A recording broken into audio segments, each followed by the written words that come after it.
You are on the verge of discovering a truth that will completely dismantle your perception of infidelity. I need to warn you, this is going to make you uncomfortable, because nearly everything you have been led to believe about cheating, about fairness in relationships, and about the supposed sameness of men and women is utterly false. Completely and utterly false. The reality of female infidelity is so profoundly different from male infidelity that they shouldn't even share the same label. And once you grasp what I'm about to reveal, you will never see relationships in the same light again. Let me begin by posing a question. Have you ever stopped to think why, when a man is unfaithful, society brings down the hammer on him, but when a woman is unfaithful, people start searching for justifications? He must have been ignoring her. Her needs weren't being fulfilled, so he pushed her into it. Yet, when a man strays, he's simply a pig. That's the end of the narrative. This glaring double standard is there for a reason, but it's not the one you've been sold. It's because, on a deep primal level, everyone intuitively understands that infidelity from a woman is a fundamentally different beast, more corrosive, more absolute, and infinitely more catastrophic to the very foundation of a relationship. I am going to break down the biological, psychological, and evolutionary distinctions between how men and women cheat. Before you label me as sexist or out of touch, realize that I am not passing moral judgment. I am explaining biological fact. It's the very same fact that feminism and our modern culture are desperate for you to overlook. But ignoring reality won't make it vanish. It will only leave you defenseless when that reality eventually smacks you across the face. Here is the first hard truth. When a man cheats, it is almost always purely physical. I understand that sounds like a convenient excuse, but listen closely. Men possess the ability to engage in sex with absolutely zero emotional connection. It is quite literally a feature of our biological wiring. A man can sleep with another person, feel nothing, and return home to his partner as if nothing ever occurred. Is it right? No. Is it moral? No. But from an emotional and psychological standpoint, he remains completely invested in his primary relationship. His heart, his provision, his plans for the future, all of it remains with his wife or girlfriend. However, when a woman cheats, it is never, ever just about the physical act. Never. Even if she convinces herself it's just sex, even if she swears on her life that there are no feelings involved, her own biology has a different agenda. The second a woman is intimate with someone, her brain is inundated with oxytocin, often called the bonding hormone. This isn't a conscious decision. It has nothing to do with her character. It is pure, unadulterated biochemistry. Her brain is literally compelling her to form a bond with this new partner. She has no more control over it than she does over the act of breathing. Consider this from an evolutionary standpoint. For millions of years, intimacy for a woman carried the potential for pregnancy, and pregnancy demanded a provider and a protector, someone who would assist in raising the child. Consequently, women evolved to form powerful bonds with their sexual partners. A single intimate encounter is enough to make her brain start executing its ancient program. This man could be the father of my children. I must secure his long-term investment. The existence of modern contraception does nothing to alter this ancient programming. Her conscious mind might tell her it's just a casual fling, but her subconscious is already sketching out a future. The oxytocin effect is so potent that women can, in a very real sense, become addicted to it. Each new partner delivers another surge of these bonding hormones, inducing a chemical euphoria that mirrors drug addiction. This is the underlying reason some women become serial cheaters. They are relentlessly pursuing that oxytocin rush. But with each subsequent time, the effect weakens. They require greater intensity, more conflict, and more novelty to get the same chemical high. It's a devastating downward spiral that ultimately obliterates their capacity to create any lasting, stable bonds. In the meantime, what becomes of her feelings for her original partner? They vanish. Not slowly, not bit by bit. They flip off like a light switch. One day, she adores her husband. The very next day, every single thing he does gets on her nerves. The sound of his chewing, the rhythm of his breathing, the jokes she used to find hilarious are now just pathetic. This isn't a conscious shift. She is not actively choosing to feel this way. Her brain is literally overwriting its own code, detaching from the old partner to attach to the new one. This process is known as mate switching, and women are biologically hardwired for it. Do you want to hear something that will truly astound you? A woman's body physically transforms when she cheats. Her hormonal balance shifts, her menstrual cycle can be altered, and even her patterns of physical attraction change. Scientific research has demonstrated that women using birth control are drawn to different kinds of men compared to when they are ovulating naturally. Now, try to imagine what unfolds when a woman's entire hormonal ecosystem reorients itself around a new man. Her body is literally getting ready for a potential pregnancy with the new partner while simultaneously rejecting the old one. Let me share a story I witnessed firsthand that forced my eyes open to this brutal reality. My business partner, a highly successful man who built his company from the ground up, was married to his college sweetheart. They had been together for 20 years, had 2 children, and from the outside, they had the perfect life. Then, his wife decided to join a book club. It sounds harmless, doesn't it? Just a group of suburban moms talking about literature over glasses of wine. But in this group, there was one man, a recently divorced English professor, who claimed he joined to explore feminine perspectives in modern fiction. My partner thought it was wonderful that his wife was getting some intellectual engagement. 9 months down the line, she was leaving him for the professor. But this is the part that floored everyone. This professor earned maybe a third of what my partner did. He lived in a tiny studio apartment and had issues with depression. By any objective standard, he was a massive downgrade. Yet, she spoke of him as if he were the second coming of Shakespeare. She said they shared a meeting of minds she had never known. She walked away from a mansion, complete financial security, and a stable family life for a man who quoted Kerouac and couldn't even afford a car. My partner was absolutely shattered. He kept asking, "What does this guy have that I don't?" The answer was both nothing and everything. He was new. He set off her bonding hormones, those book club meetings, the intense emotional discussions about literary themes and symbolism, the wine, the intimate atmosphere. Her brain processed all of it as a courtship ritual. By the time anything physical actually happened, she had already left the marriage in her mind. The oxytocin had already completed its mission. She had already reframed their entire 20-year marriage as a loveless, intellectually void wasteland. 2 decades of life together, erased by 9 months of discussing novels with a stranger. Now, allow me to describe the fallout. When a man cheats and is discovered, he typically experiences genuine remorse. I don't just mean he's sorry he was caught. I mean he feels actual guilt for inflicting pain on his partner. He will usually make an effort to repair the damage, sever all ties with the other woman, and recommit to his primary relationship. Why does this happen? Because the act of cheating didn't alter his emotional bond with his partner. He is still in love with his wife. He just made a profoundly stupid mistake. The sex was emotionally meaningless, so putting an end to it is also emotionally meaningless. But when a woman cheats and is found out, she might shed tears and offer apologies, but internally, she has already departed. She has formed a pair bond with the new man. Her husband now fills her with disgust. She might stick around for the sake of the children, for financial stability, or to keep up social appearances, but emotionally, she checked out the very moment she slept with someone else. This is the reason women initiate over 70% of all divorces. Once they have moved on emotionally, there is no turning back. The bond has been permanently severed. This leads to a cruel irony.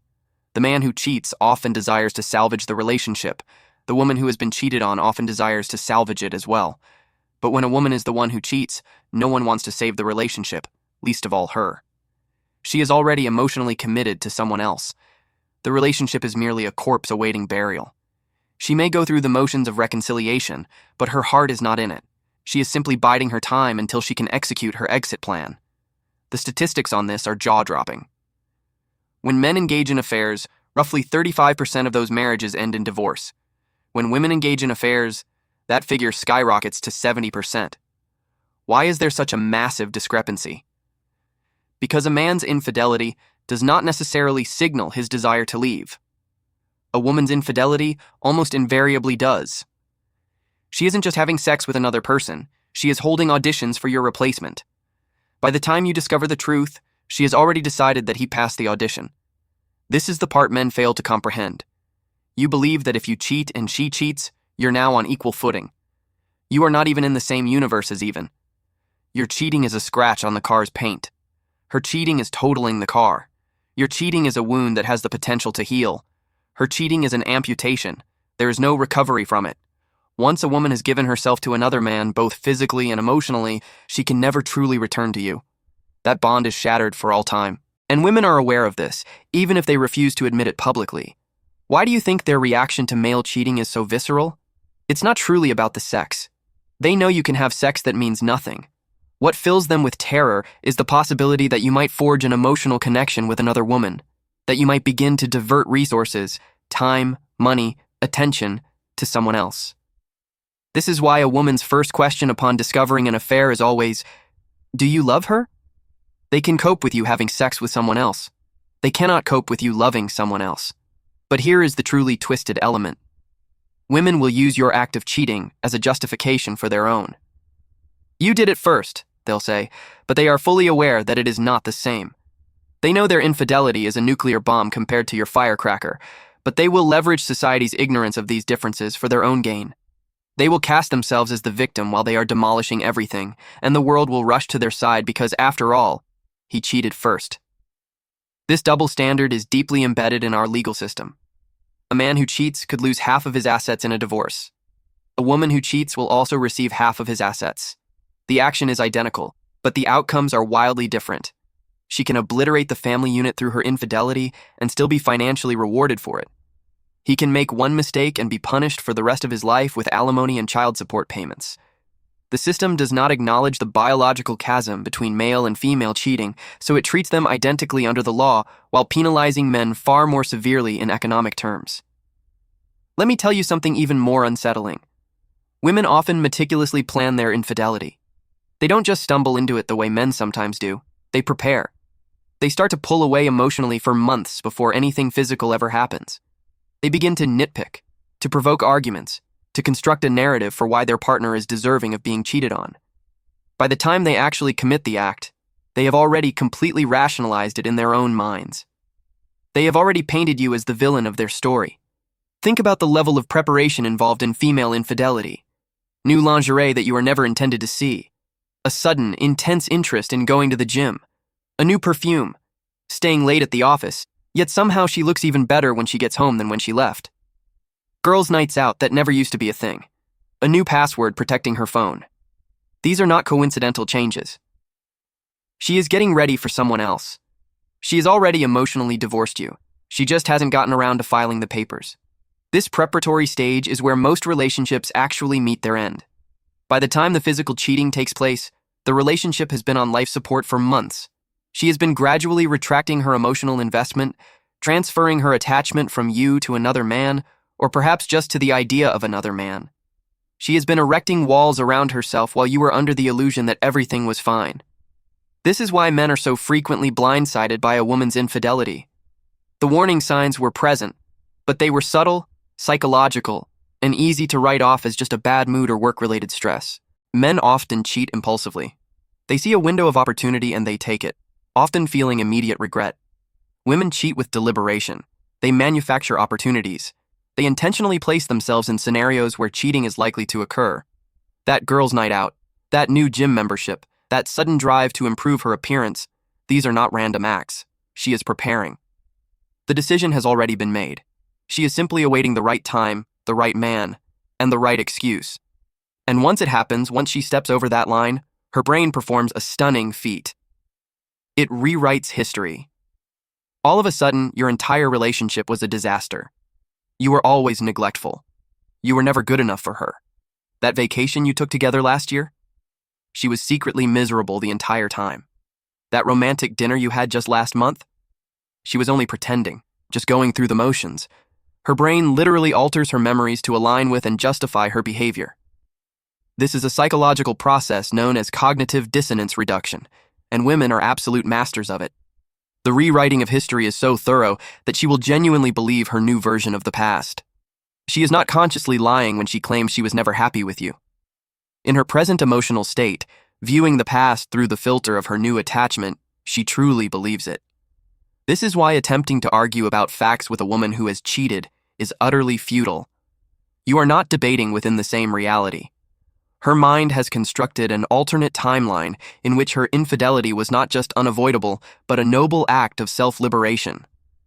This psychological defense mechanism exists because women who could rapidly disconnect from one partner and connect to another held a survival edge in our evolutionary history. If her mate died or left her, she needed to secure a new protector and provider as quickly as possible. The women who could swiftly transfer their emotional allegiance were the ones who survived and reproduced most successfully. What we are witnessing is ancient survival software running on modern hardware. This is the reason women can move on so astonishingly fast after cheating. In their reality, the relationship was finished long ago. They had been in the process of emotional detachment for months. The act of cheating was just the final nail in a coffin that was already built. But for you, you believed everything was fine. You are completely blindsided. You are desperately trying to resuscitate something that, in her mind, died a long, long time ago. And you know what's truly perverse? Sometimes, women will cheat specifically as a means to terminate a relationship. They can't bring themselves to just break up like a mature adult. They need you to be the bad guy. So they cheat, get caught intentionally, and then when you react with justifiable anger, they can point their finger and say, "See? This is why I did it. You're abusive." They tear your life apart and then position you as the villain in the narrative they've created. It is psychological warfare of the highest order. This exit strategy form of cheating is far more prevalent than most people think. She lacks the courage or the integrity to simply end things honestly. So she engineers a scenario in which you are forced to be the one to pull the plug. She cheats, you discover it, you become furious, you tell her to leave, and in an instant she transforms into the victim of your controlling and abusive nature. Her friends and family will circle the wagons around her. She will be showered with sympathy and support, while you are painted as the monster. But the worst part, the absolute most devastating part, is that once a woman has cheated, she loses her capacity to properly pair bond with anyone ever again. Each new sexual partner inflicts a little more damage on her bonding mechanism. This is the real reason why women with high partner counts have such astronomical divorce rates. They have literally broken their own ability to form deep, lasting attachments. They become alpha widowed, forever measuring every man against the memory of that one thrilling affair, that one bad boy who made them feel alive. The science that explains this is chilling. Every sexual partner leaves a hormonal and neurological imprint. A woman's brain is designed to bond intensely with one primary partner for life. That is the evolutionary ideal for successfully raising children. But each new partner dilutes this bonding capability. It's like stretching a rubber band again and again. Eventually, it loses all its elasticity. It can no longer snap back to its original form. That is precisely what happens to a woman's pair bonding ability when she has multiple partners. Studies have confirmed that women with more than 5 sexual partners have dramatically higher rates of divorce than women with fewer. By the time a woman has had 10 or more partners, her ability to sustain a long-term monogamous relationship is statistically crippled. This has nothing to do with morality or judging someone's choices. It is a matter of neurochemistry. The bonding circuits in the brain become worn out, confused, and unable to forge the profound connection required for a lifetime partnership. This is the dirty secret that nobody wants to acknowledge. Female promiscuity and infidelity don't just wreck relationships, they permanently damage a woman's ability to ever have a successful relationship in the future. A man can go through a wild period in his youth and still settle down into a happy, stable marriage. A woman who has had multiple partners, particularly through affairs, is statistically doomed to never feel truly satisfied in a monogamous relationship again. Her brain has been rewired to crave novelty, the thrill of new partners, and the drama of illicit affairs. The phenomenon of the alpha widow is real, and it is catastrophic. Once a woman has felt an intense attraction and bonded with a high-value man, even for a short time, every partner who comes after him is measured against that peak experience. If she had an affair with a man she saw as superior to her husband, she will never again be content with her husband. Even if the affair partner discarded her, even if he was actually a terrible person for her, her brain has imprinted on that intense high. Here's another thing men must grasp. A woman's cheating often involves a strategy I call branch swinging. They refuse to let go of their current branch until they have a secure hold on the next one. They will line up your successor while they are still in a relationship with you. They will test the new connection, ensuring the new man is genuinely interested and committed before they make their move to leave you. Men typically don't operate this way. Men cheat, and then either get caught or they confess. Women cheat and meticulously plan their escape route. The branch-swinging tactic is so calculated that it borders on sociopathic. She will preserve the relationship with you for security and stability while simultaneously constructing a new relationship on the side. She is hedging her bets. If the new man doesn't pan out, she can fall back on you. If he does work out, she will discard you for him. No matter the outcome, she is shielded from risk. She never has to endure a moment of being alone. She never has to face the repercussions of her actions without a safety net already in place. This concept of monkey branching goes even deeper. Women often maintain what I refer to as an orbit of potential replacements. These are the male friends, the co-workers, the ex-boyfriends, even some of your own friends, whom she keeps at a very specific distance. Close enough to be viable options, but far enough away to appear harmless. She gives them just enough attention to maintain their interest, but not enough to seem inappropriate, until the day she decides she needs one of them. Then, all of a sudden, that friend becomes her shoulder to cry on about how awful you are. And what a coincidence, he's always secretly had feelings for her. Social media has turned this orbital system into a weapon. Now she doesn't just have local options, she has a global pool of candidates. Every like on her photo is a potential branch to swing to. Every private message is a possible escape hatch. She can nurture dozens of backup plans while sleeping next to you, while you believe that everything between you is fine. The validation is nonstop, the alternatives are limitless, and the temptation is ever present. One bad argument with you, and she has 50 other guys ready to tell her how wonderful she is. And here's the most insidious part. Women will gaslight you about every bit of this. They will tell you that you are being insecure, that you are controlling, that you're just paranoid. They will make you feel like you are losing your mind for simply noticing the very obvious signs. They will accuse you of the exact behavior they themselves are engaged in. If she suddenly starts accusing you of cheating out of the blue, with no evidence, it's highly probable that she is the one who is cheating. It's classic projection. Her own guilty conscience is forcing her to see her actions in you. This gaslighting is often one of the most damaging parts of female infidelity. Not only are you grappling with the raw pain of betrayal, but you are also forced to question your own sanity. She will manipulate you into believing that you are the problem, that your jealousy is what drove her away, that your suspicions created a self-fulfilling prophecy. All the while she was cheating on you. You weren't crazy. You weren't paranoid. Your instincts were correct all along. But by the time you get confirmation, the psychological damage has already been done. So, what does all of this mean for you? First, you must accept that if your woman cheats on you, the relationship is over. I don't care what justification she gives. I don't care if she weeps and begs for forgiveness. I don't care if she swears it was meaningless. Her biology has already terminated your relationship. She might remain for practical reasons, but she will never see you in the same way again. You will never again have her complete love, respect, and desire. It is a biological impossibility. Second, never treat your own infidelity as an equal offense. If you cheated and she cheated in return, you are not even. She just detonated your relationship while you only dented it. Do not allow her to use your mistake as a rationalization for deploying her nuclear option. You scratching the car does not grant her permission to drive it off a cliff. Third, you must learn to recognize the signs. If she suddenly begins accusing you of cheating without any proof, she is likely either cheating herself or planning to. It is projection. If she starts instigating fights over trivial matters, she is building her case for justification. If she abruptly overhauls her appearance, joins a host of new activities, or guards her phone like it's a state secret, she is already in the process. Do not wait until you have concrete proof. By the time you find proof, it is far too late. Fourth, understand that modern society will not support you. The consensus will be that her cheating must have been justified, that you must have done something to make her do it.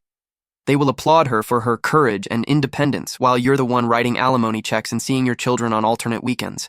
The entire system is rigged against you. Accept this reality and act accordingly. Fifth, trust your gut. Millions of years of evolution have equipped you with instincts for a reason. If something feels wrong, it probably is. Do not let her gaslight you into ignoring those instincts. Do not let society shame you into abandoning your boundaries. Your gut feeling is data. It is probably the most reliable data you will ever have. Use it. And finally, choose your partner wisely from the very beginning. A woman with a history of cheating is going to cheat again. A woman who cheated with you will eventually cheat on you. A woman who shows no respect for masculine authority will, in time, rebel against yours. Seek out women who understand and accept these biological truths, not women who pretend they are above them. Look, I am aware that this is a harsh message. I know it sounds deeply unfair, but biology has no concern for fairness. Evolution does not care about our modern notions of equality. These are the powerful ancient forces that dictate human behavior, whether we approve of them or not. You can choose to believe that men and women are identical, that cheating is cheating no matter the gender. But reality will, sooner or later, teach you otherwise, and that lesson is almost always delivered through excruciating pain. The truth is, we evolved in small, tight-knit tribes where paternity certainty was of paramount importance to men, and resource provision was paramount to women. A man who spread his seed widely had a chance at more offspring. A woman who secured the best possible provider could ensure her offspring's survival. These divergent reproductive strategies resulted in different psychological adaptations. Men can compartmentalize sex, women cannot. It is as simple and as complex as that. This does not imply that women are inherently bad or evil. They are following their biological programming, just as men are. The crisis is that we live in a society that pretends this programming doesn't exist. We tell men and women that they are interchangeable, and then we stand back and wonder why relationships are imploding at unprecedented rates. We ignore biological reality, and then act shocked when it rears its head. The solution is not to despise women or to swear off relationships entirely. The solution is to understand the game you are playing. You must establish clear, unwavering boundaries. Make it absolutely clear that infidelity will result in the immediate and permanent end of the relationship. No second chances, no long discussions. And you have to mean it. The only real power you hold in any relationship is your ability to walk away. If you are unable or unwilling to use that power, you have no power at all. Remember this. Male cheating is a mistake. Female cheating is a replacement. Male cheating is about opportunity. Female cheating is about an upgrade. Male cheating can sometimes be forgiven. Female cheating can never be undone. These are not my opinions. They are biological facts. Ignore them at your own peril. The game is what it is.